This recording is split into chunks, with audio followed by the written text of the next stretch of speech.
कौमी सलामती का अहम इजलास, स्पीकर अयाज सादिक की ज़ेरे सदारत वज़ीर आज़म Shahbaz Sharif, army chief general Asim Munir समेत अहम सियासी अस्करी क़यादत की शिरकत।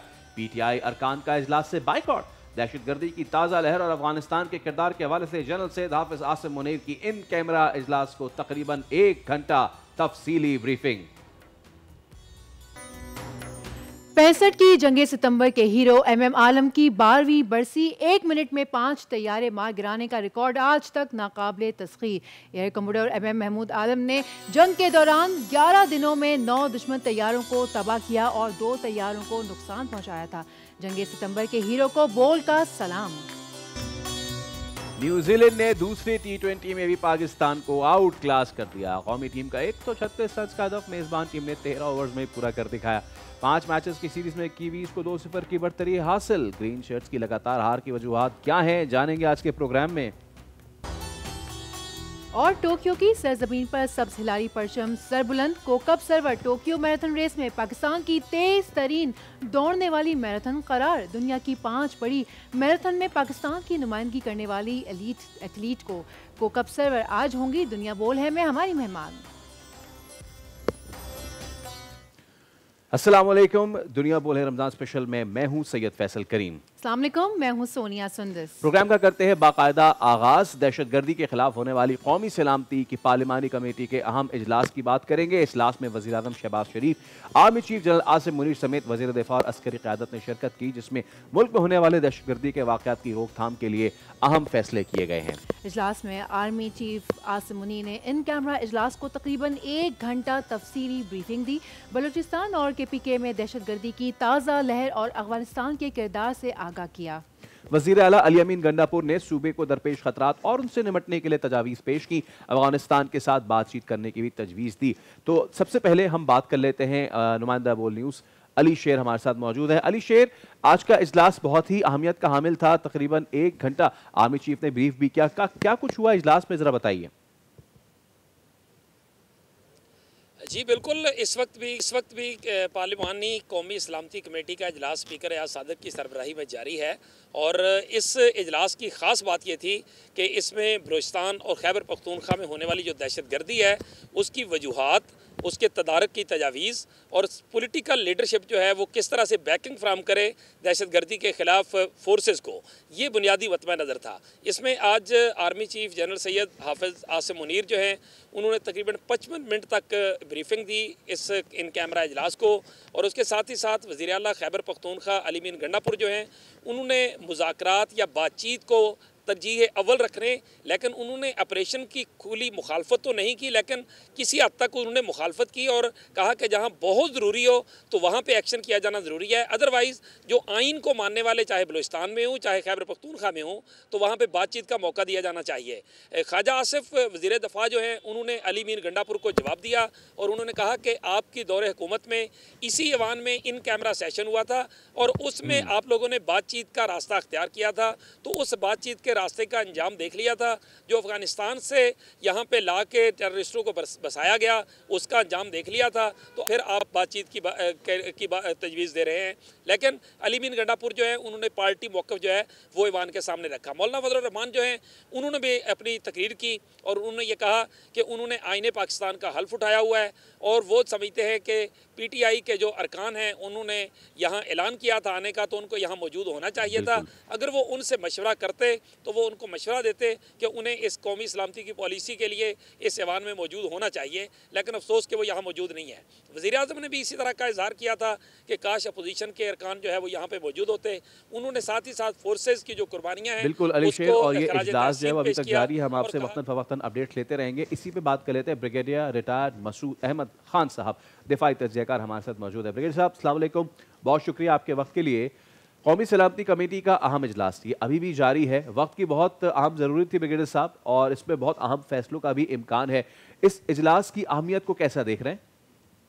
जी हाँ, देखें तो नेशनल सिक्योरिटी कमेटी जो एक तो बहुत बड़ा इम्पोर्टेंट फोरम है और ये फोरम अभी पार्लियामेंट के लेवल पे है, तो इसमें तमाम पॉलिटिकल पार्टीज इसमें इम्पोर्टेंट लोग जो हैं जो इसमें हिस्सा ले रहे हैं। तो इसमें देखें ऑपरेशनल पॉइंट ऑफ व्यू से ब्रीफिंग की जाएगी, इंटेलिजेंस पॉइंट ऑफ व्यू से ब्रीफिंग की जाएगी, आपके जो चैलेंजेस हैं सिक्योरिटी चैलेंजेस पाकिस्तान के लिए वो बातचीत की जाएगी, काउंटर टेररिज्म की पॉलिसीज की बात की जाएगी, आपके बॉर्डर्स के सूरत के बारे में ब्रीफिंग की दी जाएगी, और इसके अलावा जियो पोलिटिकल जो डेवलपमेंट्स थे रीजन में उस पर भी बातचीत की जाएगी। तो बहुत एक इम्पॉर्टेंट फोरम है। जिस तरीके से हमने अभी ये हाल रिसेंट डेवलपमेंट में जो दहशतगर्दी के बढ़ते हुए वाकयात देखे खैबर पख्तूनख्वा और खासतौर पर बलूचिस्तान में, तो मैं अब वक्त की अहम ज़रूरत थी कि तमाम पार्टीज को वहाँ पे मौजूद होना चाहिए और उसके बाद से एक कंसेंसस के साथ एक नेशनल नैरेटिव बिल्ड होगा ताकि पाकिस्तान एक कंसेंसस का साथ एक एक्शन ले सके जो टेररिज्म के अगेंस्ट जो ऑलरेडी हमारे एकदम सिक्योरिटी फोर्सेस एक्शंस ले रही हैं, लेकिन उसमें बैकिंग होनी चाहिए तमाम पॉलिटिकल पार्टीज की। बिल्कुल सर, वैसे वज़ीर आज़म ने भी इजलास से ख़िताब में दहशतगर्दी मुल्क के लिए नासूर बन गई है, हम यहाँ दहशतगर्दी के मसले का हल निकालेंगे, हम आखिरी दहशतगर्द की मौजूदगी तक उनका पीछा करेंगे, उनका कलाकुमा करेंगे, उनका कहना था। हुकूमत की हिकमत अमली क्या होनी चाहिए? देखिए, हिकमत अमली तो अभी वाज़ेह है और इस पे जो हम ये कह सकते हैं रिसेंट हमारे जो DGISPR की जो प्रेस कॉन्फ्रेंस हुई थी तो उसमें उन्होंने वाज़ेह तौर पर रूल ऑफ एंगेजमेंट की बात की थी कि अब ये जंग है जहाँ से ओरिजिनेट होती है वहाँ पे लेके जाई जाएगी, और तो उसका मतलब यही है कि क्योंकि इसके ताने बाने जो भी हमले होते हैं अफगानिस्तान की सरजमीन है, फैसिलिटेशन वहाँ से हो रहे हैं, तो ये जंग वहाँ से लेके जाएगी जो वहाँ पे फैसिलिटेशन है, हाइड आउट सेंटर से यहाँ से कुछ कर रहे हैं, तो उसका एक भरपूर वहाँ पे जवाब दिया जाएगा। At the same time diplomatic front पे हम उसको भी यूज़ करेंगे।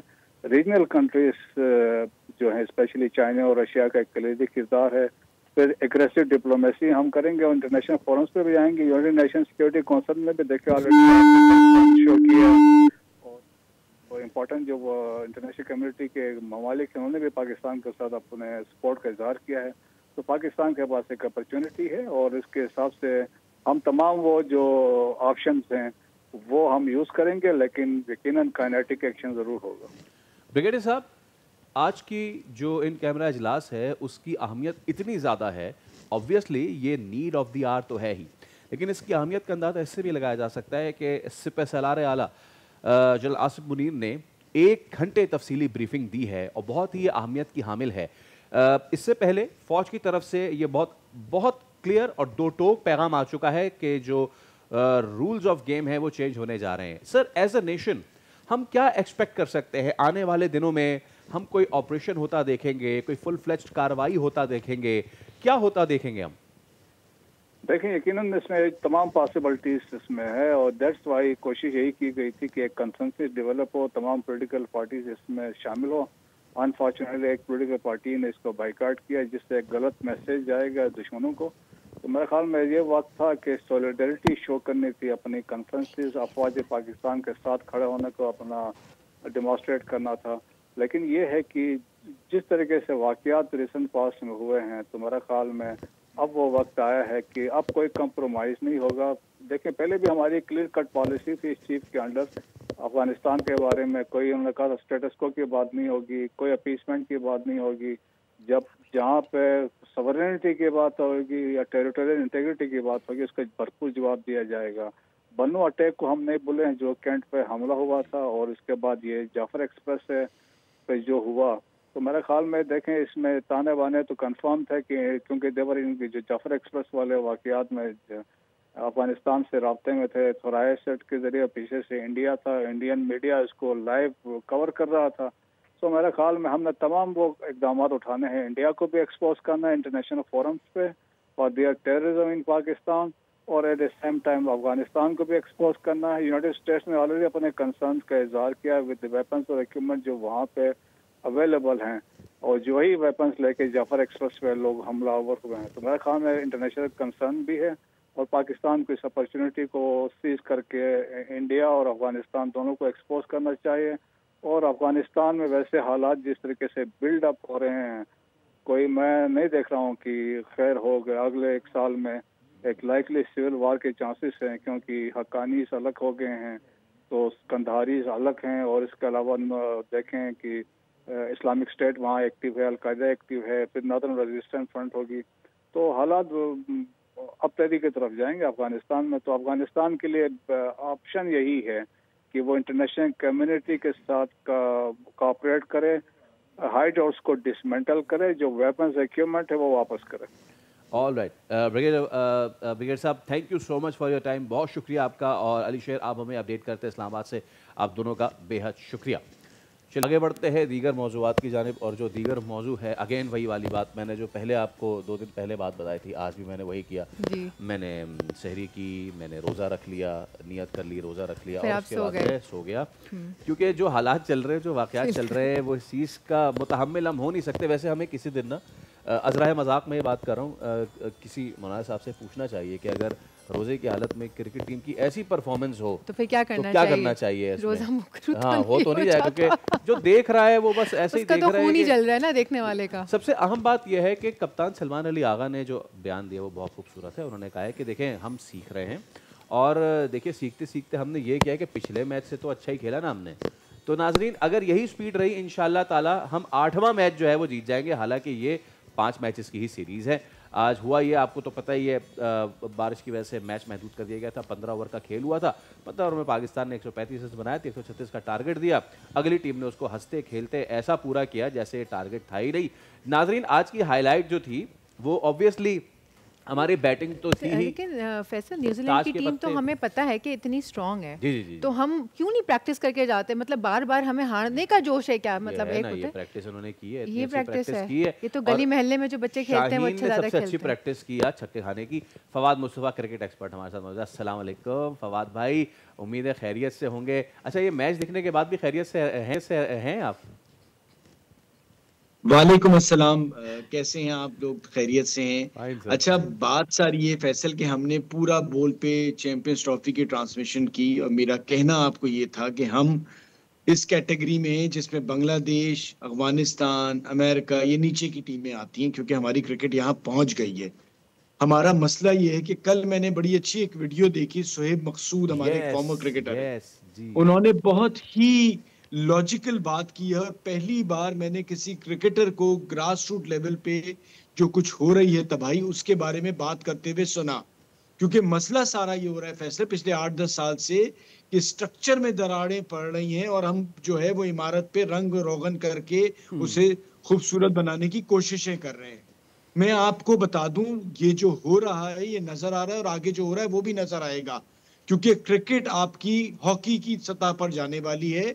वजह उसकी ये है कि आपके यहाँ जो डिस्ट्रिक्ट लेवल पे और रीजन लेवल पे जो कुछ हो रहा है वही ऊपर आ रहा है, वो टैलेंट ही आपके सामने से चला जाता है। एक छोटी सी मिसाल दूं, अभी एक प्रेसिडेंट ट्रॉफी हुई है फर्स्ट क्लास इवेंट, जिसका जो 5वें नंबर का बॉलर है, जो हाईएस्ट विकेट टेकर है, मोहम्मद आसफ, वो लड़का लाहौर कलंदर ने भी पिक किया है और वो HEC जावेद मेमन साहब को बड़ा इसका क्रेडिट जाता है कि उन्होंने अपनी टीम से उसे खिलाया।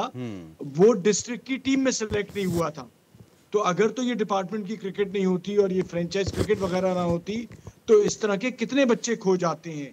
उसकी वजह यह है कि अगर आप डिस्ट्रिक्ट के क्लब जो चलाता है उसके क्लब की टीम में नहीं है और आप उसकी बात नहीं मानते तो आप डिस्ट्रिक्ट की टीम में सिलेक्ट नहीं हो सकते। इसी तरह अगर जो रीजन चलाते हैं, जो ओहदेदार हैं, उनके क्लबों में नहीं है, उनके करीब नहीं है, तो आप रीजन की टीम में सेलेक्ट नहीं हो सकते।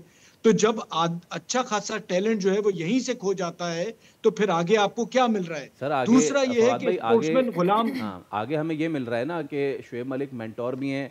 शुएब मलिक जो है वो टीवी चैनल्स पे आके गेम भी खेलेंगे और उसके बाद शुएब मलिक आगे दोबारा से क्रिकेट खेलेंगे और वो जो बच्चा है जिसने सबसे ज़्यादा रन्स किए हैं वो नहीं खेलेगा, तो फिर पाकिस्तान भी नहीं खेलेगा ना। आज के मैच की अगर बात कर ले फवाद भाई, मैं पाकिस्तान का प्राइम फास्ट बॉलर हूँ। इश्तिहार में आपने सुना होगा, ये प्राइम फास्ट बॉलर, 4 छक्के 1 ओवर में। अच्छा, ओपनर हम लेकर गए, मुझे समझ में नहीं आ रही, हसन नवाज को शायद उनको समझ में नहीं आ रही या फिर हमें देखने वालों को समझ नहीं आ रही, क्रिकेट चलाने वालों को समझ में नहीं आ रही।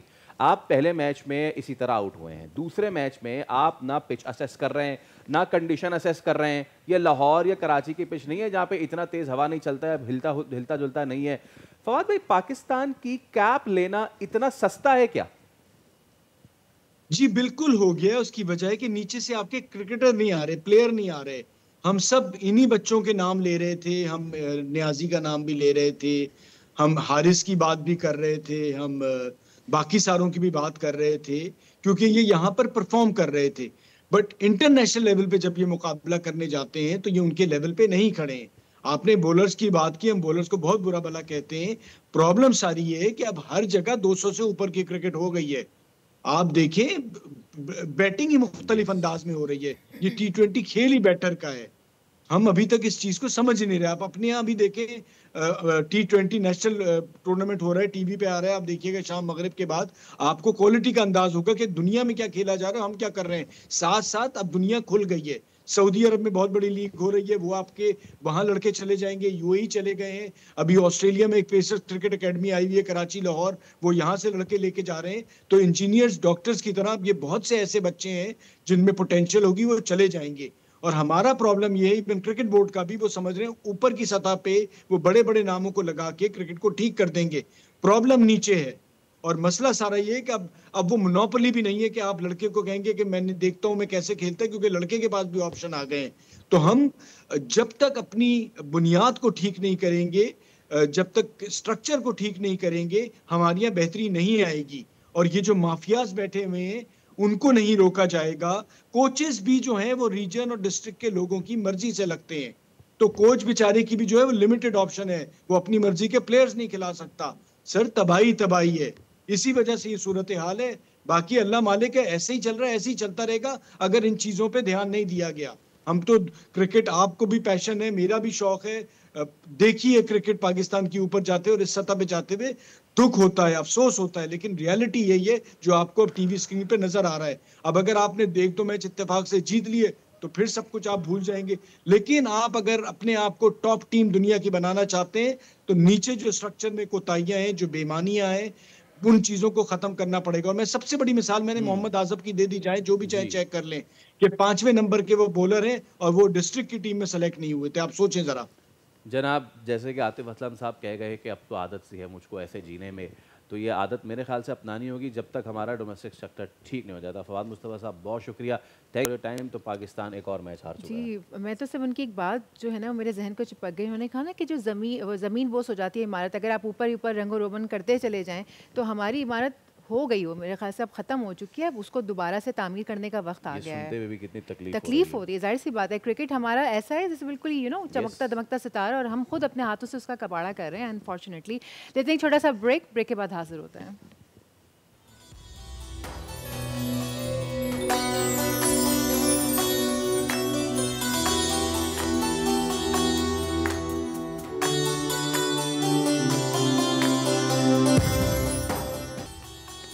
एक बार फिर आपको कहेंगे खुश आमदीद। आजकल पाकिस्तान में दौड़ने भागने की जो है ना वो बड़ी मिसालें कायम हो रही हैं। ये दूसरा वाला दौड़ना भागना नहीं है, इट्स द मैराथन बेसिकली। और उसमें मैं देख रहा हूँ कि बहुत सारे जो लोग हैं, कराची हो, लाहौर हो, इस्लामाबाद हो, शहरी जो है पार्टिसिपेट कर रहे हैं। फिर फीमेल्स भी शहरी में मेल फीमेल। हाँ, और इसमें अच्छी बात यह है कि पीपल उनको अपनी सेहत के हवाले से तो कर ही रहे हैं, लेकिन नाउ हमारे पास ऐसे एथलीट्स हैं, ऐसे मैराथन रनर्स हैं कि जो इंटरनेशनली ना सिर्फ कम्पीट कर रहे हैं, अपने मुल्क का नाम रोशन कर रहे हैं, अपना बेस्ट भी बीट कर रहे हैं। तो आज हमारे साथ कौकब सरवर साहिबा मौजूद हैं।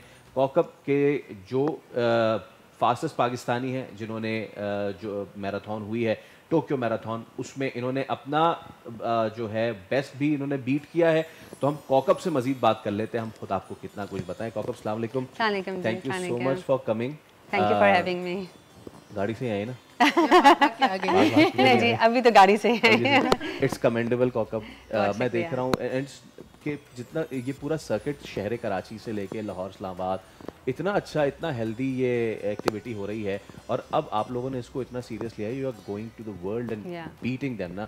Please tell me about your journey, कैसे शुरू किया, फिर how did you end up in Tokyo marathon? So मेरा जर्नी काफ़ी इंटरेस्टिंग है। मैं कभी भी वो चाइल्ड नहीं रही थी जो हमेशा से रनिंग, साइकिलिंग या कोई भी स्पोर्ट्स करती हूँ।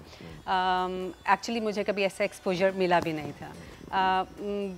4-5 years बैक जब मैं अपना जिसे कहते हैं मी टाइम के लिए एक नियरेस्ट पार्क में सिर्फ वॉक के लिए जाती थी, वहाँ पे फिर मैंने और लोगों को भी रनिंग करते हुए देखा, एंड देन आई स्टार्टेड उनके साथ मैंने रनिंग करना शुरू की। आहिस्ता आहिस्ता वो चीज़ मैंने डिस्कवर किया कि ये सिर्फ मेरा शौक़ नहीं, एक मेरा पैशन बनता जा रहा है। सो रनिंग के साथ साथ फिर साइकिलिंग। सो इट्स बिन 4-5 साल ना हो कि जो मैं रनिंग भी कर रही हूँ, जिसमें मैराथन्स प्रॉपर हैं वो कर रही हूँ। साइकिलिंग के भी हमारी पाकिस्तान साइकिलिंग एकेडमी के नाम से टीम है, जो हम नेशनल लेवल पे साइकिलिंग के टूर्नामेंट्स होते हैं उसमें भी हिस्सा लेते हैं। अभी तक अगर मैं, क्योंकि टाइम भी कम है, तो समराइज़ करके बता दूँ, वर्ल्ड में एबट की 6 बड़ी मैराथन्स होती हैं जो दुनिया में मुख्तलिफ मुल्कों में होती हैं। उनमें से 5 मेरी कंप्लीट हो चुकी हुई अल्हम्दुलिल्लाह। टोक्यो मेरी 5वीं थी जी, अब एक रह गई है। सो क्विक जर्नी था। कौन सी है वो? जी बॉस्टन रह गई है। बॉस्टन मैराथन मेरे जहन में था ये, बिकॉज़ ऑफ दैट इंसिडेंट मुझे याद है। जी जी बिल्कुल। तो अभी ये जो टोक्यो वाला आपका रहा एक्सपीरियंस, ये कैसा रहा थोड़ा सा, क्योंकि इसमें तो आप फर्स्ट रनर अप रही हैं और अभी आप बता रही थी हमें ऑफ एयर भी कि आपने अपना बेस्ट यहाँ पे दिया, तो इसके बारे में थोड़ा सा बताइए। मैं काफ़ी जी मेरे लिए फेवरेट रेस रही है। मैं काफ़ी एक्साइटेड भी थी। पिछली भी 2-3 जो मेरी रेसेस गई हैं उसमें मैं होप कर रही थी कि मैं अंडर 4 आवर्स किसी तरीके से करूं, बट अनफॉर्चुनेटली वो मैं ब्रेक नहीं कर पा रही थी। सो इस दफ़ा दोबारा से ड्राइंग बोर्ड पे बैठे देखा कि क्या क्या ट्रेनिंग के अंदर क्या क्या ऐसे मिस हैं जो जिनको मैं इम्प्रूव कर सकती हूँ। उनके ऊपर काम किया। मेरी टीम, मेरे जो ग्रुप मेंबर्स थे, उन्होंने मुझे काफ़ी सपोर्ट किया कि किस तरह से ट्रेनिंग प्लान को हमें बनाना चाहिए। 3 से 3.5 महीने का हमारा ट्रेनिंग ब्लॉक होता है किसी एक मैराथन को अटेम्प्ट करने के लिए। तो इस लिहाज से टोक्यो का वेदर एक्सपेक्टेड था कि ठंडा होगा, लेकिन नहीं था। काफ़ी एक्सपेक्टेशन के अगेंस्ट चीज़ें रेस वाले दिन मिली, लेकिन चूँकि अगेन मैंने पहले भी ये बात कही थी कि ट्रेनिंग अगर इतनी स्ट्रांग हो आपकी, तो रेस डे पे आपको कोई भी सरप्राइज़ मिले आप उसको बीट कर जाते हैं। पॉइंट ऑफ स्टार्टिंग, आपने कहा कि आप मी टाइम के लिए जाती थी जी, देन आपको एक ग्रुप मिल गया and that motivated, but motivation is just the temporary चीज ना, बेसिकली तो कंसिस्टेंसी होती है।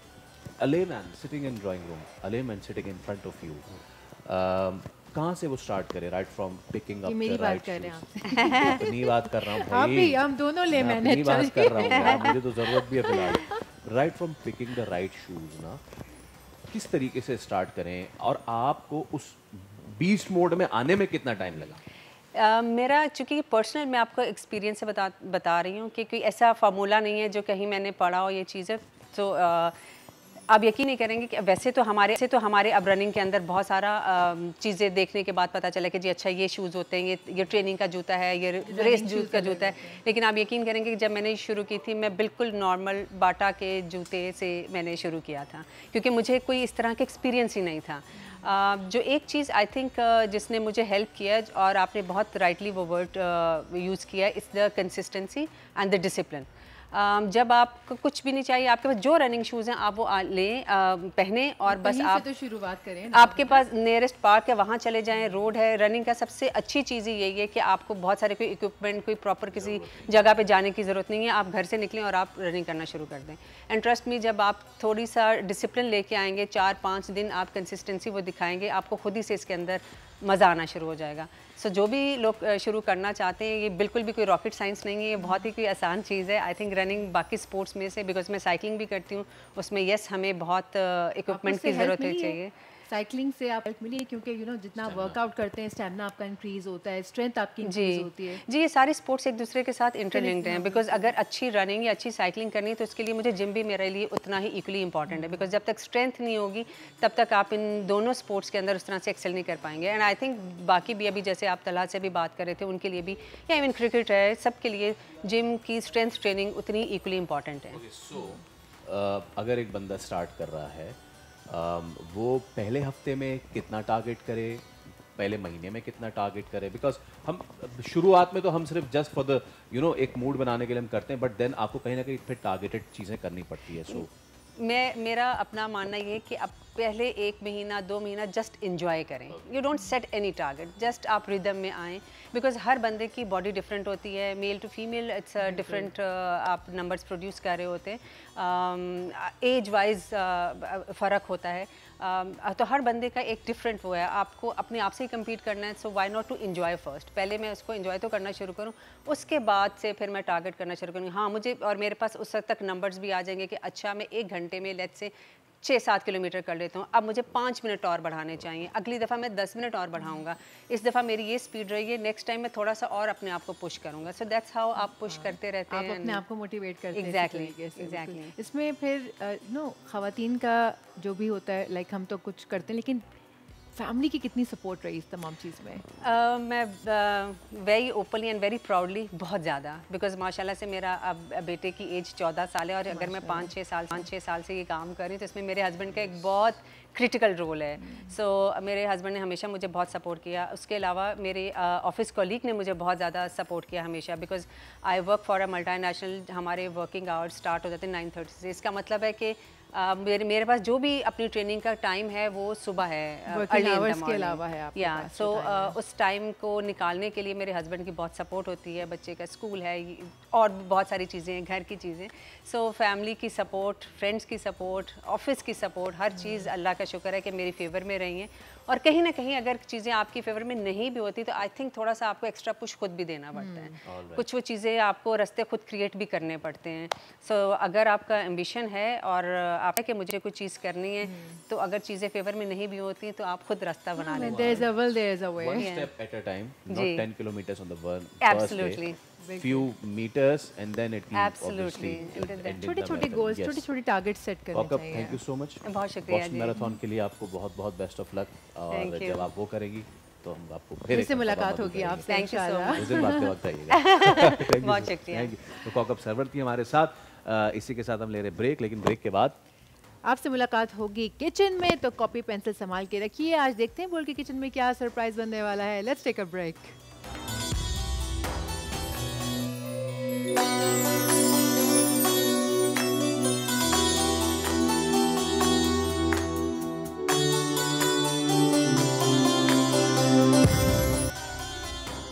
बोल के जायके में एक मरतबा फिर खुशामदी। जैसा कि आप देख सकते हैं कि बोल के जायके की जो चमचमाती टेबल लगी हुई है, इस पे कितने खूबसूरत खूबसूरत रंगों भरे ब्रांड्स हमारे साथ हैं। तो सबसे पहले हम शुरुआत करते हैं हमारे उन लोगों की, उन ब्रांड से जो हमारा साथ दे रहे हैं इस पकवान को पकाने में। तो डालडा, जहां मामता वहां डालडा। 80 सालों से ज़ायद तमाम माओं का इंतखाब और भरोसा सिर्फ और सिर्फ डालडा पर ही है, क्योंकि डालडा पर हमारा इतना भरोसा है हम आंखें बंद करके किसी भी डिश को डालडा के थ्रू पका लेते हैं। डालडा की क्या खुशबू है।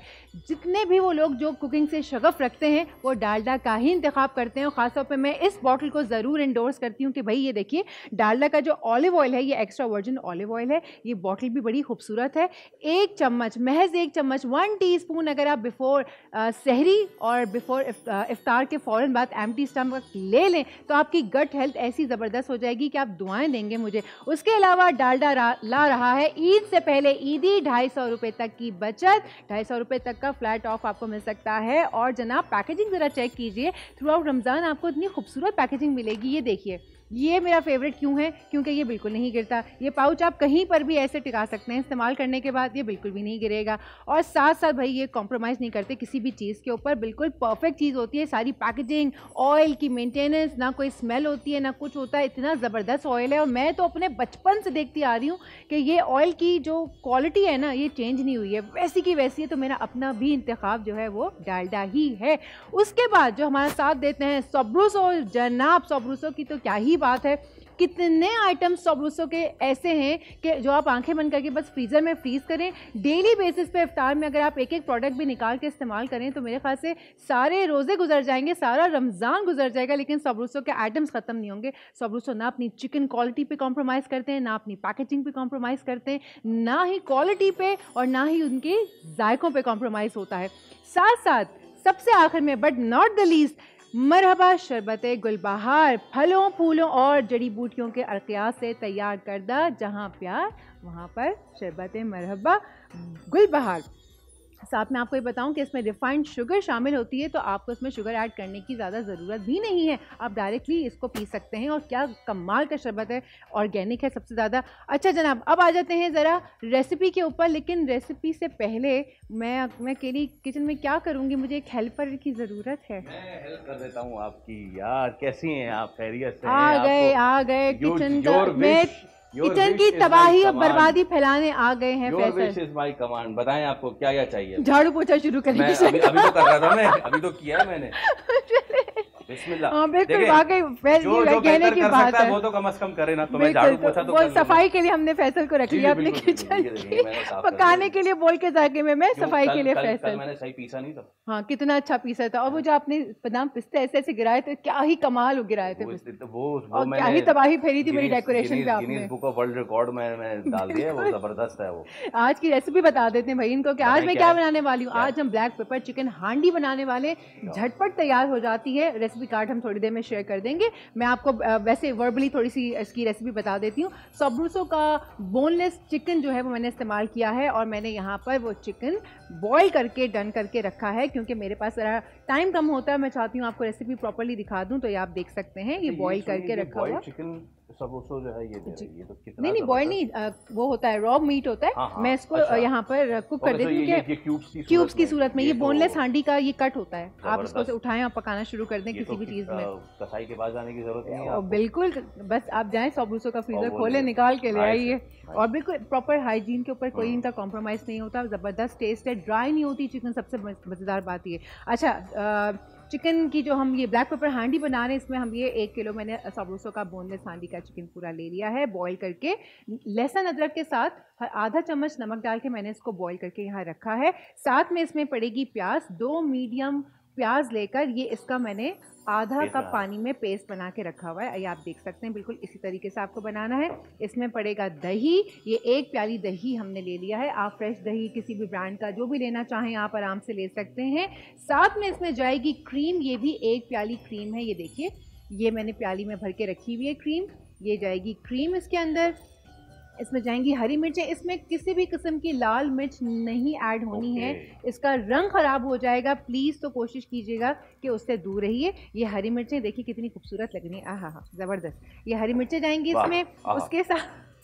उसके साथ जाएगा इसके अंदर ज़ीरा जाएगा 1 टीस्पून के करीब। फिर साथ में जाएगी कसूरी मेथी भी जाएगी 1 टीस्पून यहाँ। और ये है ब्लैक पेपर जिसका सारा कमाल है, और जाएगा थोड़ा सा नमक, और ये है लहसुन अदरक का पेस्ट जो मैंने मिक्स करके रखा हुआ है। बिल्कुल। अच्छा, अब हम पकाना शुरू करते हैं। ये देखिए इसमें थोड़ा पानी भरा हुआ है। मैं आपको टिप्स भी देती रहूंगी ताकि आप अपने घर में जाके भी किचन में बना लिया करें। मैं अपने घर में किचन में जो है बना लेता हूँ अंडे। मैंने आपको बताया अंडे बॉईल करें ना भाई। नहीं डालेंगे ना आज आप यार, हर चीज में धनिया नहीं डाला करें यार आप। यूनिवर्सल सब्जी हमारी मुल्क की वो है धनिया। नहीं, धनिया डाल देते हैं हर चीज में, धनिया नहीं डेकोरेशन के लिए होता है। नहीं करें डेकोरेशन, हम बगैर डेकोरेशन खा लेंगे यार। डेकोरेशन के बगैर खा लेंगे। हाँ, डेकोरेशन के बगैर। चलिए, अब जो है ना ये थोड़ा सा ड्राई हो जाए तो फिर इसके अंदर पड़ेगा तेल। जहाँ मामता वहाँ डालडा। ये आप देख सकते हैं क्या खूबसूरत है। ये थोड़ा सा ड्राई हो जाए ना, वरना फिर वो छींटे उड़ने शुरू हो जाएंगे अगर मैंने अभी से डाल दिया। तो जहाँ मामता वहाँ डालडा। 80 सालों से ज़ायद हो चुके हैं माशाल्लाह से डालडा को। तमाम माओं का इंतखाब और भरोसा डालडा पर ही है। अब देखिए ये सूख गया है ना, अब इसको हम कम करेंगे आंच को ताकि ये ऊपर तक उछले ना तेल। और ये जा रहा है तेल इसके अंदर, और आप देख सकते हैं जहाँ मामता वहाँ डालडा। डालडा लाया है ईद से पहले ईदी 250 रुपये तक की बचत। और आप जाएं ज़रा इसकी पैकेजिंग चेक करें डालडा की कि क्या खूबसूरत बॉटल्स इंट्रोड्यूस करवाई हैं, क्या खूबसूरत पैकेजिंग है। ये चला गया तेल इसके अंदर। क्या देखें, कलर भी देखें ज़रा तेल का, क्या गोल्डन है, ज़बरदस्त। ये देखिए तेल जो है चला गया। चलें, ये चला गया। मीनवाइल आपने वो जो कहा था कि इसमें नमक जाएगा, तो वो नमक भी आ गया है। पड़ोस की दुकान से थोड़ा सा नमक लेके आइए, भाग के जाए। 1 पाव दही लेके आइए। शैलापा से नमक, 1 पाव दही, शैलापा नमक है आपको, 1 कटोरी नमक दीजिएगा जरा। एक मुट्ठी हरा धनिया, 1 चुटकी नमक।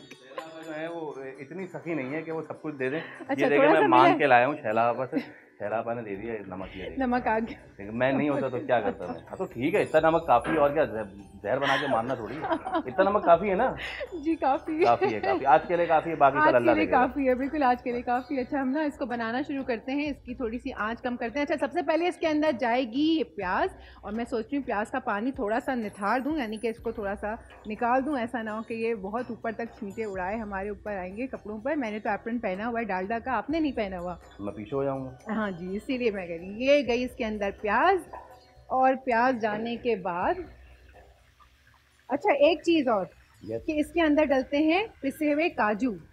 कहाँ है वो आ रहे हैं, बस अभी रास्ते में चलते चलते आ रहे हैं। काजू भी इसके अंदर ऐड करेंगे हम। काजू आप 1 मुट्ठी ले लें और उसको 1 कप पानी लेके और उसके अंदर पीस के रख लें।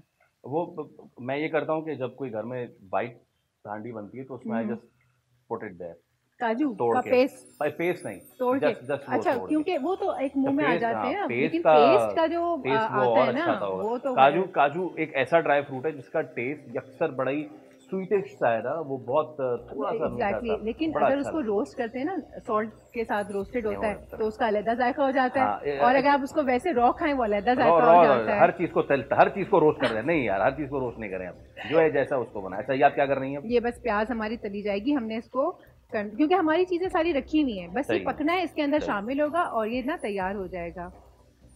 आपने और क्या चीज मांगी थी? मैंने कहा था पड़ोस से रुकैया आपा के यहाँ से डिश लेकर आने के लिए। मैं रुकैया आपा कैसे डिश दिएगा? मैं ले आऊँ, मैं डिश ले आऊँ बिल्कुल भाई, रुकैया आपा के पास मैं डिश लेके आ रहा हूँ, तब तक आप इनको कट कर दें प्लीज। अरे ये आ गई, ये हो ही नहीं सका, इन्होंने पहले ही कट कर दिया थे, देके चली गई थी। ये ले आपकी डिश भी आ गई, और डिश भी आ गई, नाराज हो रही थी यार, चली जाती ना चीजें, पड़ोस से भूल जाती है देना। बिल्कुल, लेकिन हम फिर मंगवा ही लेते हैं बच्चों को। मैं क्या कर रहा हूँ पड़ोस में, खैर जो भी है। अफ्तार देने गया हूँ ना, अफ्तार अभी बन रही है, अफ्तार हमारी कल देने गया था। अच्छा, बर्तन अभी आ रहे हैं, भूल गया था। अच्छा, आप देख सकते हैं कि हमारी ये प्याज इसके अंदर पड़ चुकी है, थोड़ी देर में ये अलग होना शुरू हो जाएगी, पकना शुरू हो जाएगी। जैसे जैसे पकती जाएगी बस हमने इसके अंदर चिकन और तमाम मसाला जात को शामिल करने हैं। ये ज्यादा देर नहीं पकेगी, बस ब्राउन हो जाता है। जी। अच्छा, साथ में मैं एक अनाउंसमेंट आपको बताऊं, अगर आपके अंदर भी कोई शेफ है ना भाई, आप एक काम करें, मेरे बाहर है शेफ, बाहर अंदर जहाँ पे भी शेफ है उसे पकड़े आप, अपने किचन में जाकर आप ना एक वीडियो बनाए अपने खाने की और बोल के फेसबुक पेज पर अपलोड कर दीजिए। अगर आप जीत गए तो ये बाइक आपकी हुई, और दूसरे नंबर पे आए तो वो एलईडी। और जनाब, ये सिर्फ फैसल के लिए नहीं, ये अनाउंसमेंट आपके लिए भी, अगर आपके अंदर कोई शेफ छुपा हुआ है, कोई शेफ मौजूद है, या कोई ऐसी रेसिपी जो लगता है आपको आप बेस्ट बनाते हैं, तो वीडियो की सूरत में उसे कैप्चर कीजिए, कवर कीजिए और बोल के फेसबुक पेज पर अपलोड कर दीजिए। अगर हमें पसंद आई तो वो जो बाइक आप हम देख रहे हैं इस वक्त, ये आपके घर जा सकती है, और उसके अगर दूसरे नंबर पे पसंद आई तो वो एलईडी आपको मिल सकती है, और ये दोनों चीजें भी आपके घर जा सकती हैं। तो वो क्या करेगा, दोनों जिस घर में दोनों नवाज जाएंगे वो बाइक चलाते चलाते एलईडी देखेगा।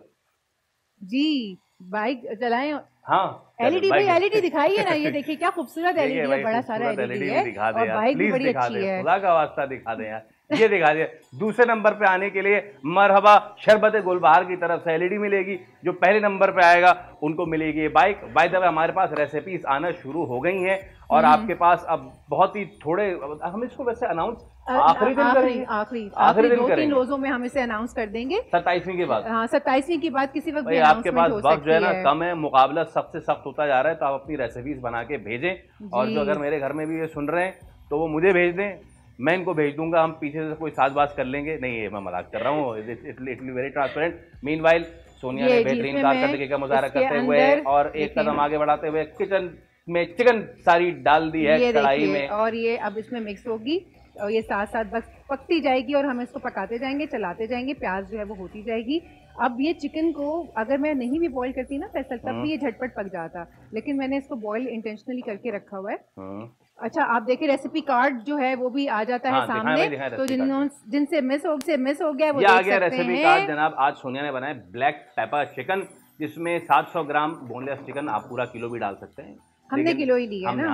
अच्छा, एक कप जो है वो डालडा का कुकिंग ऑयल, इसके साथ प्याज दरमियानी उसका पेस्ट बना लिया था 1 अदद, हरी मिर्च हमने डालनी है 3 अदद, लहसुन जो है वो 4 अदद, उसका लहसुन का जो जवा होता है, नमक जो है हस्बे जायका आप डाल सकते हैं, कम ज्यादा। लहसुन का जुआ नहीं, लहसुन का जवा होता है, जवा होता है, लेकिन ये जो हम बना रहे हैं ये तो जुआ ही है, बना नहीं बना।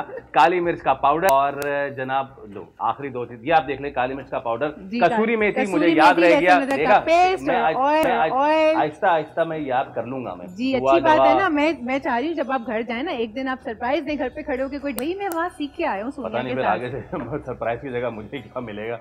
नहीं, मिलेंगे, मर्द बनाते हैं ना खाने, मर्द नहीं होते शायद इतने अच्छा मर्द बड़े अच्छे खाने बनाते हैं। आई एम श्योर आप बनाएंगे तो आप बहुत अच्छा खाना बनाएंगे, I am quite sure about it. चले नाजरीन, फिर ये कल क्या है, कल अभी हम देखेंगे ना, अभी से बताना थोड़ी होता है, अभी से नहीं बताएंगे। चले फिर मैं कल फिर मैं बनाता हूँ, कल क्या बना रहे हैं अब, क्योंकि मर्द अच्छे शेफ होते हैं तो बनाऊंगा मैं, और फिर आपको खाना पड़ेगा, अब मुझे खाना भी पड़ेगा। हाँ, फिर इफ्तार में खाएंगे हम। फिर आपके नजरियात तब्दील हो जाएंगे कि मर्द अच्छे शेफ होते हैं या नहीं होते।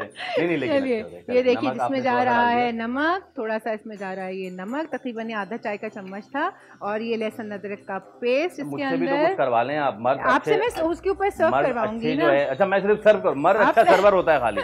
सर्व करेंगे आप। उसके बाद इसमें जा रहा है ये जीरा, ये आप भुना हुआ भी डाल सकते हैं, आपकी मर्जी। कुछ लोगों को भुना हुआ टेस्ट अच्छा नहीं लगता तो ये हम वैसे ही डाल रहे हैं। ये इसमें पड़ गया है जीरा और काली पहले ज़रा इसको हम मिक्स कर लें। उसके बाद इसमें आराम आराम से हर चीज़ जाना शुरू हो जाएगी। ये देखें पकना शुरू हो गया है, बोटियां जो हैं वो लाल होना शुरू हो गई हैं। कबरूसों का चिकन बहुत ज़बरदस्त होता है, इनकी इतनी सारी वैरायटी है ना। मतलब इफ्तार में डेली रोज़े में आप एक ना एक चीज़ बना लें, वैरायटी खत्म नहीं होती वैरायटी। और पराठा, ओहो गजब के पराठाज हैं वहीं इनके। इनका प्लेन पराठा आप खा लें, कोई भी उठा लें, बहुत इफ्तार में खिलाएंगे ना। अच्छा, इफ्तार में खिलाएंगे। ये देखिए अब इसके अंदर, ये इसके अंदर जा रहा है दही, 1 कप, ये एक प्याली है, ये एक नॉर्मल जो होता है बोल, ये इसमें दही। ये मैं साथ साथ यहाँ से, हाँ प्लीज, ये देखिए बस साथ साथ ना हर चीज़ होती जाएगी इसके अंदर। ये पानी छोड़ती है प्याज भी, तो मैं इसकी आंच को थोड़ा सा तेज़ कर रही हूँ क्योंकि हमारे पास वक्त कम है। तो मैं चाह रही हूँ कि आपके सामने ये सारी चीज़ को मैं तैयार कर सकूँ, आप देख सकते हैं। अच्छा, कोई गरम मसाला वगैरह इस तरह से ऐड नहीं होना। सारा जो कमाल है ना वो जाएगा ब्लैक पेपर को। सारा कमाल इसका में ब्लैक पेपर का है क्योंकि जो टेस्ट इनहेंस करना है ना वो उसी ने करना है। शक्लन तो बड़ा ही ज़बरदस्त लग रहा है जी, ये बहुत ही जबरदस्त लगा। खूबसूरत भी है, खूबसूरत भी है, बड़े मजे की बनती है। ये खूबसूरत भी है, खूबसूरत है ना, देखो खूबसूरत नहीं है किससे, खूबसूरत है पराठों के साथ। ये सही बात है। ये देखें आप, वो थोड़ा सा लच्छेदार है लेकिन हाँ जिम्मेदार है, लच्छेदार है लेकिन जिम्मेदार है। और हमारी कड़ाई बेचारी बड़ी प्यारी सी है, हांडी है, हमारी हांडी थोड़ी सी शर्मीली है लेकिन बड़ी खूबसूरत और खूबसूरत भी है, बड़ी प्यारी आवाज भी देखे ना। वाह वाह वाह। अच्छा, आप अगर आपके पास कोई वो हांडी हो ना, अगर आप उसको उसमें सर्व करना चाहें तो बहुत ही अच्छा हो जाएगा। अब ये देखें दही भी पकना शुरू हो गया है, प्याज इसमें अच्छे से मिक्स हो गई है। बस अब ये आराम आराम से इसमें जा रही है ब्लैक पेपर। मैं इसको पहले आपके सामने पकाना चाह रही थी ताकि आपको अंदाज़ा हो जाए कि इसे कितना पकाना है। पानी खुश्क होने पर आ गया है। अब ये तकरीबन 1 टीस्पून गैस के अंदर ब्लैक पेपर, लेकिन मैं इसको चम्मच को रखूंगी, अभी ज़्यादा नहीं डाल रही हूँ। अच्छा, क्या इसको आग हल्की करने की ज़रूरत है क्या? मैं इसलिए नहीं कर रही हूँ, हमारे पास वक्त कम है, इसमें पानी खुश्क नहीं होगा अदरवाइज। अगर मैंने कम कर दिया तो पानी रह जाएगा। मैं साथ साथ भूनती जा रही हूँ, पकाती जा रही हूँ क्योंकि चिकन हमारी ऑलरेडी पकी हुई है। अगर हम हल्की आंच पे पकाएंगे तो पानी ज़्यादा होने से चिकन टूटना भी शुरू हो जाएगा। तो इस बात का भी ज़रा ध्यान रखना होता है ना। और क्रीम भी हमें ऐड करनी है साथ में। हाँ, वो क्रीम हम पानी सूखने पे ऐड जी, पानी सूखने पे ऐड करेंगे। ये देखिए ये भुनना शुरू हो गया है, देख रहे हैं आप तेल ऊपर आ रहा है। अब इसमें मैं समझती हूँ खुशबू सुनते थोड़ी सी मिर्च और डलेगी। अभी तक यहाँ चक भी लें, चिड़ी रोज़ा नहीं है मेरा।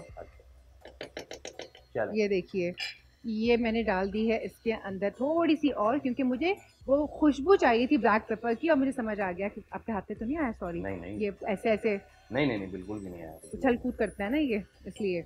अच्छा, अगर आप ब्लैक पेपर डालने से डार्क नजर आए ना आपको तो कोई फिक्र की बात नहीं है, अभी क्रीम पड़ेगी तो सारा कुछ वो हो जाएगा। और साथ में पड़ेंगे काजू। तो क्रीम इस वक्त मेरे पास मौजूद नहीं है, मैं काजू ऐड कर रही हूँ। क्रीम मेरे पास, मैं समझी कि क्रीम आ गई लेकिन क्रीम इसमें इस वक्त मौजूद नहीं है। तो हम इसमें ऐड करेंगे पिसे हुए काजू। ये देखिए बस अभी आप ये देखें, ये पिसे हुए काजू में मैंने पानी डाल के इसको मैं क्योंकि वो ब्लेंड नहीं होते अगर इसको हम वो करते हैं। अभी देखें आप इसको जरा फोकस करें कैमरे को, ये तेल कैसे ऊपर आ गया है, ये हमें करना था। ये जो तेल ऊपर आया है ना हांडी पे, इसका मतलब है कि इसका पानी सूख गया है और ये तेल ऊपर आ गया है। अब इसमें कोई पानी नहीं है, आप देख सकते हैं, सिर्फ तेल आपको मिलेगा। ये देखें मसाला, ये सारा मसाला हो गया है तैयार। ये देखें ये हो गया। अब इसके अंदर जा रहे हैं ये काजू, ये सब जाएगा इसके अंदर। ये देखिए, और अब हम करेंगे आंच को तेज। क्रीम में से ऑप्शनल है, आप चाहें डालें, नहीं डालना चाहते कोई ऐसी बात नहीं है, ना डालें। अब ये देखिए क्रीम नहीं है, फैसल करीम है यहाँ पे। हाँ, क्रीम नहीं है, फैसल करीम है। फैसल करीम कढ़ाई में डाल के ना भून दीजिएगा, मुझे इसमें डालें, ये डाल के मुझे दे दें। हाँ, ये हो सकता है। अब ये देखिए इसका जो परफेक्ट जो पार्टनर होता है वो इफ्तार में पराठे के साथ खाएं कि रोटी के साथ खाएं, और साथ में हरी चटनी तो जो पुदीने वाली होती है ना, आप ना नान के साथ खा सकते हैं, पराठे रोटी, वो तो आपकी रोगनी नान इसमें मेरे ख्याल से जो है रोगनी नान हो सकते हैं, वो गार्लिक नान बड़े मजे के लगेंगे इसके साथ। और सबरोसा के जो पराठास है ना, प्लेन वो जो होल व्हीट पराठास है, वो बहुत जबरदस्त लगते हैं इसके साथ। मैं तो घर पे बनाती हूँ जब भी ऐसी चीज है कि आपने इसको एक बार इफ्तार में बनाया और इफ्तार में खाया, आपकी छोटी फैमिली है तो यही आप सेहरी में भी इसको यू कैन। हाँ बिल्कुल, लोग करते हैं, ऐसे करते हैं। और इसमें कोई हर्ज की बात नहीं है, इसमें कोई हर्ज की बात नहीं है। लोग करें, आप आराम से बनाएं और रखें। अच्छा, साथ में हम थोड़ी सी ले लेते हैं हरी मिर्चों को चीरा लगाएंगे हम, ताकि उसका जो मजे फाइनली मैंने चम्मच जो है वो मैंने ले लिया है चम्मच। दुल्हन ने खीर में हाथ डाल दिए भाई। नहीं दुल्हन इस खीर में तो हाथ नहीं डालेगी, बहुत गर्म है भाई। अच्छा, मैं ये हरी मिर्चें लेके, इनको आप देख सकते हैं, हरी मिर्चों को आप सिलेक्ट कर रही हैं? हाँ, थोड़ा सा, कुछ हरी मिर्चों को, हर कुछ नहीं, बड़ा मिर्च तेज होने के इम्कानात हैं। हमें बस ये कि जरा जायका आ जाए कुछ मिर्चों का, बस दैट्स इट। बाकी ये ऊपर ऐसी चली जाएंगी। सही। अब ये देखें, इसमें भी तेल ऊपर आना शुरू हो गया। जो हमने थोड़ा सा पानी काजू को पीसने के लिए डाला था ना, वो भी ऊपर से खुश्क होना शुरू हो गया है। ये देखिए। अब क्रीम जो है ना वो ऑप्शनल है, अगर आपके पास क्रीम है आप डालिए, नहीं डालना चाहे ना डालें। ये ऑलरेडी काफी हैवी हो चुका है, और थिक हो जाएगा, टेक्सचर और थिक हो जाएगा, जरा वाइट हो जी। बस अब ये देखिए, ये जनाब डन होना शुरू हो गया है। ये आ गई है कि आप जल्दी कर लो। ये गई इसके अंदर हरी मिर्चें, बस इतनी काफी है। और ये गया इसके अंदर कसूरी मेथी, ये देखिए, ये गई इसमें कसूरी मेथी। और हमने ये क्रश करके डाला जी, हाथ से थोड़ा सा क्रश करके डालते हैं, बड़े मोटे जी। ठीक है, बस ये हो गया बिल्कुल। ये देखिए, ये डन हो चुका है। अब इसको हमें ब्रेक में जाना है। वैसे मैं चाह रही हूँ कि इसको हम ना सर्व करें, कढ़ाई में ही ऐसे इसको रख दें, कढ़ाई में रख दें और इसको इसी के ऊपर में आप ये देखिए। और आपके पास अगर कोई मज़ेदार सी कढ़ाई हो ना, ऐसी अच्छी सी, या नहीं भी हो, आप अपना फॉइल पेपर लेके कढ़ाई को ठंडे होने के बाद फॉइल पेपर ऐसे आगे आगे लगा दें और उसके बाद इसको रख दें सामने। ये देखें, ये बिल्कुल तैयार हो गई है कढ़ाई, और ये बहुत मज़े की भी लग रही है भाई। आज डिक्लेयर्ड है, आज सबसे रमजान में सबसे बेस्ट डिश जो है ना मुझे आज की लग रही है। अच्छा, वाह भाई। By the look of it and by the अच्छा, अरोमा ऑफ इट जी। अब ये देखें, ये बस हल्का फुल्का सा ऊपर, क्योंकि मैं इसका लेड ऊपर से लगाने वाली हूँ, तो ये खुशबू जो है ना वो इसके अंदर मिक्स हो जानी है। ये देखिए, ये हो गया चूल्हा बंद। नहीं, अब ये नहीं।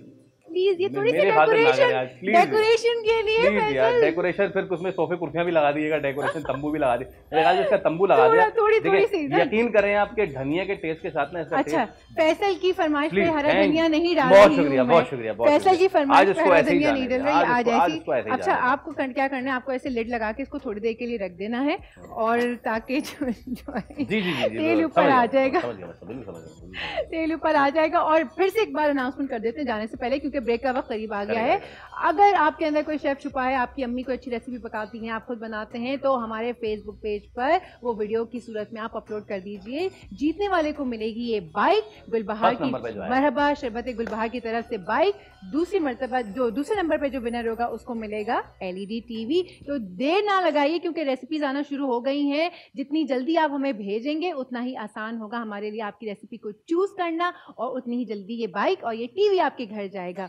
तो अब ये जो है ना, इफ्तारी में आपने खाना है और बताना भी है कि कैसा है। और ब्रेक का वक्त हो गया है, लेते हैं एक छोटा सा ब्रेक। ब्रेक के बाद हाजिर होते हैं मजीद स्टोरीज के साथ।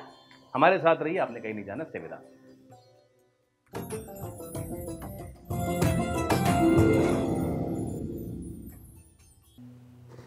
एक मरतबा फिर आपको कहेंगे दुनिया बोले रमज़ान स्पेशल में खुशामदीद खातिन हज़रात। आज एक ऐसी शख्सियत की हम बात करने जा रहे हैं कि जिन्होंने सितंबर 1965 की जंग में वो धाक बिठाई के दुश्मन आज तक अपने ज़ख्म चाट रहे हैं। हम बात कर रहे हैं MM आलम। उनकी 12वीं बरसी है और इस मौके पे पाक फ़िज़ाइया ने उन्हें खिराज अक़ीदत पेश किया है।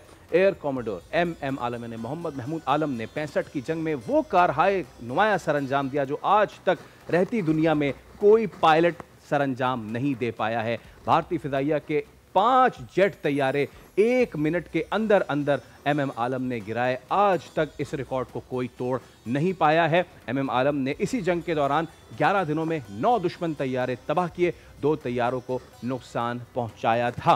65 की जंग में शानदार कारकर्दगी की बुनियाद पर 2 बार सितारा जुर्रत से नवाजा किया था। बकौल शायर, तू परिंदे मार दे, सरवो सनोबर मार दे, तेरी मर्जी जिसको दहशतगर्द कहकर मार दे, और वो एक जिसको ढूंढने को भेज दी इतनी सिपाह, ये ना हो तुझे तेरे घर के अंदर मार दे, और तेरा उसके चाहने वालों से पाला पड़ गया जो परिंदे भेजकर लश्कर के लश्कर मार दे। आज मोहम्मद महमूद आलम की बरसी है और उनको रुखसत हुए, इस दुनिया से रुखसत जो है वो 78 बरस की उम्र में हुए थे। और खातिन हज़रात, आज ही के दिन की मुनासबत से एक और बहुत ही अहम दिन है।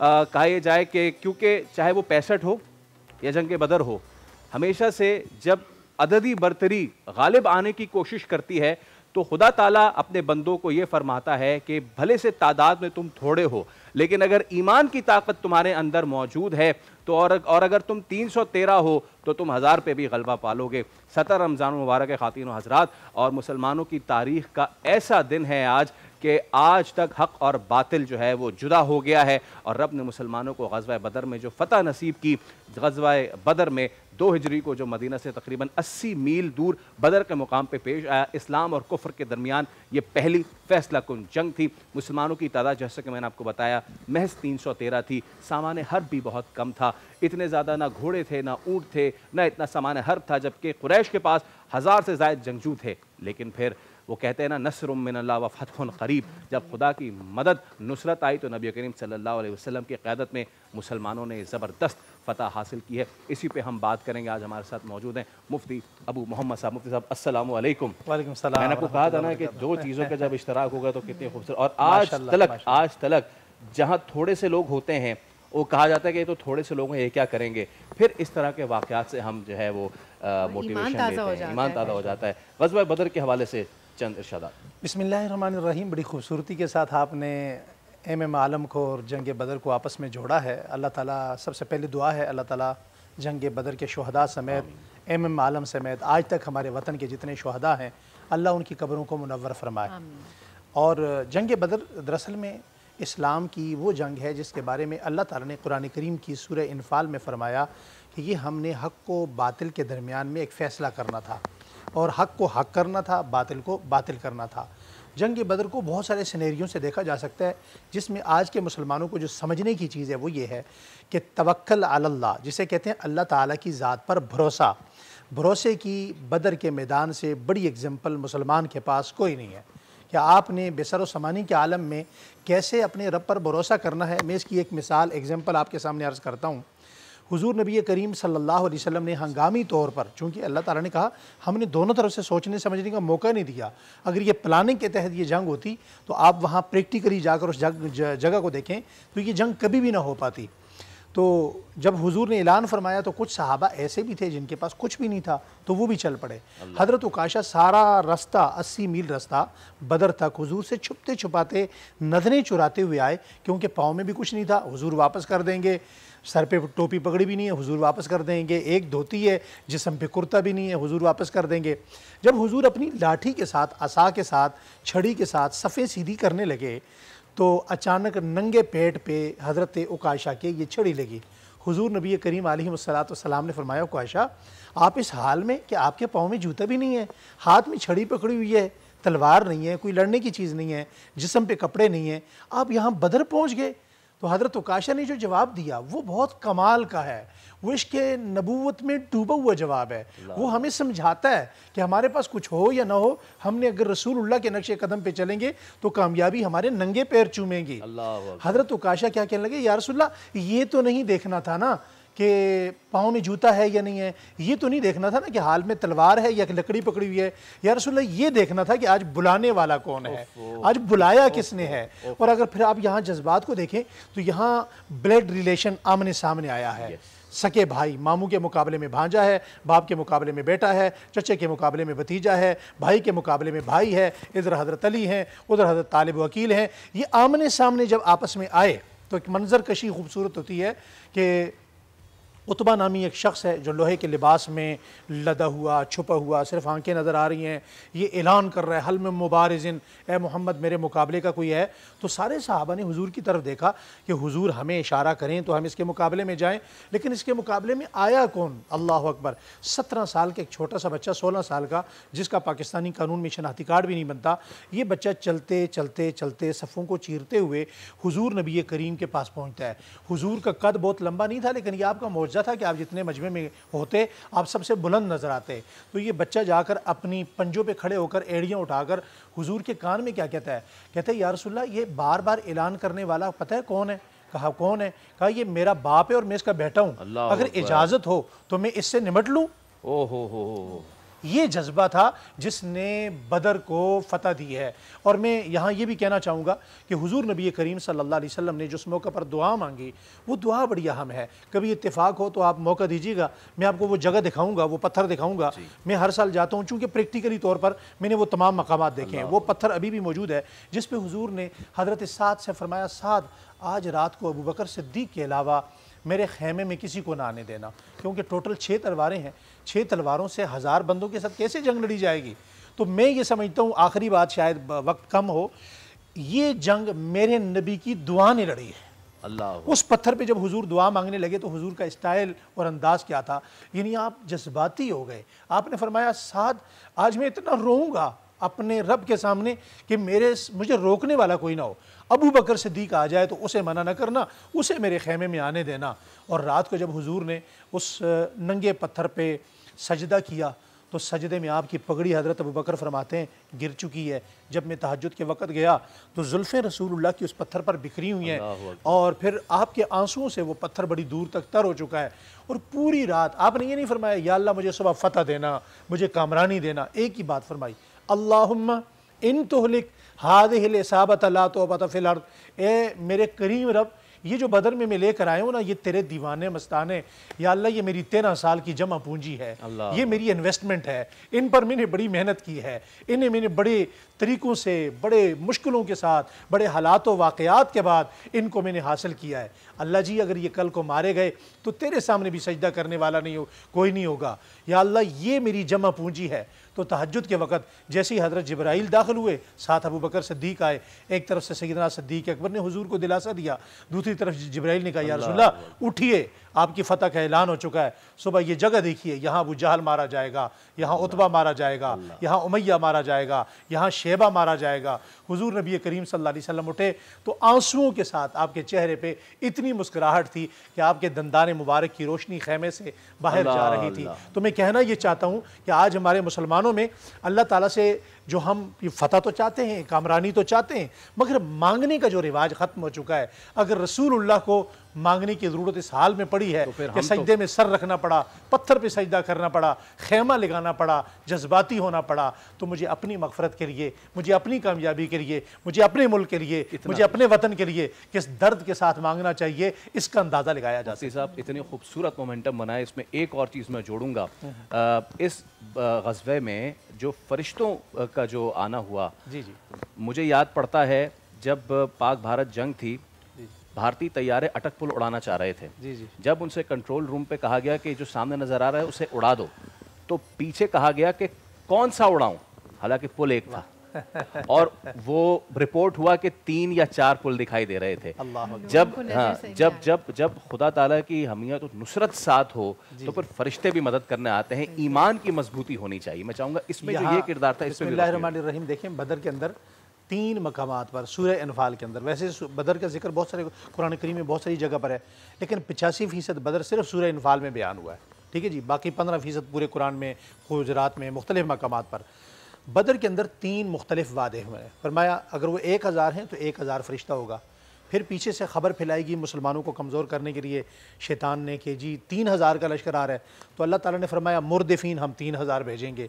और एक जगह पर फरमाया कि मुनजिलीन, तो अल्लाह ताला ने फरमाया, ख़बर आई कि जी 5000 बंदा होगा, तो अल्लाह ताला ने फरमाया अगर वो 5000 होंगे तो मैं भी 5000 फरिश्ते भेजूँगा। यानी तुम्हारी जो 300 तादाद है वो अपनी जगह है 313 की, लेकिन वो 1000 हैं तो 1000 फरिश्ते होंगे। इसीलिए सहाबा कहने लगे कि हमने बदर में देखा है कि वहाँ पर सफ़ेद और सब्ज़ इमामों की शक्ल में फ़रिश्ते वहाँ पर आए। हज़रत बिलाल ने कहा या रसूल अल्लाह जब मैंने उमैया को मारा तो हुजूर मुस्कुरा दिए, फरमाया बिलाल आपने मारा तो या रसूल अल्लाह आप क्या कहना चाहते हैं? फरमाया तीर आपने फेंका है, मारा इज़राइल ने है। वहाँ फरिश्ते मौजूद थे। और इसी के एक बड़ा अजीब वाक़या है कि जब ये काफिर वहाँ से आने लगे तो इनको नहीं पता था, शैतान के जहन में ये था कि शायद ये सहाबा इकराम को मारेंगे, तो वो सहाबा इकराम अहले बैत को मरवाने के लिए उनको उबार के लाया और उसने अपना लाओ लश्कर दिखाया कि मैं तुम्हारे साथ हूँ। वो एक सरदार की शक्ल में, अरब सरदार की शक्ल में वहाँ आया। जब शैतान वहाँ पहुँचा, पहली सफ़ों में खड़ा हुआ तो अचानक से उसने अबू जहल का हाथ छोड़ा। उसने कहा कहाँ जा रहे हो? अब शैतान के कदम पीछे को हट रहे थे। उसने कहा तुम इतने बड़े सरदार हो। उसने कहा छोड़ो, जो मैं देख रहा हूँ वो तुम नहीं देख रहे, जो मुझे नज़र आ रहा है वो तुम्हें नज़र नहीं आ रहा। कहा तुमने तो हमारे साथ वादा किया। अब वो सरदार तो था नहीं, वो तो शैतान था। तो शैतान को 2 मरतबा ख़तरा हुआ ज़िंदगी में मरने का। एक मरतबा उसे ख़तरा हुआ पुराने वक्तों में जब आसमान से उसे उतारा गया, और दूसरा बदर में हुआ। उसने कहा आज तलवारें अबू बकर, उमर, उस्मान, अली के हाथ में नहीं, आज जिब्राइल और मिकाइल के हाथ में है। अगर आज मैं जद में आ गया तो मैं मारा जाऊंगा।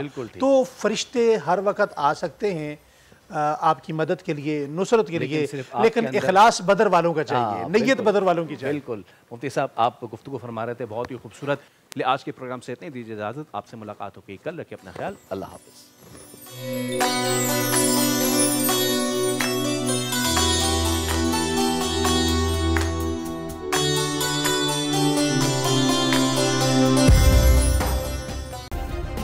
सब्सक्राइब करें और बेल दबाएं ताकि कोई खबर रह न जाए।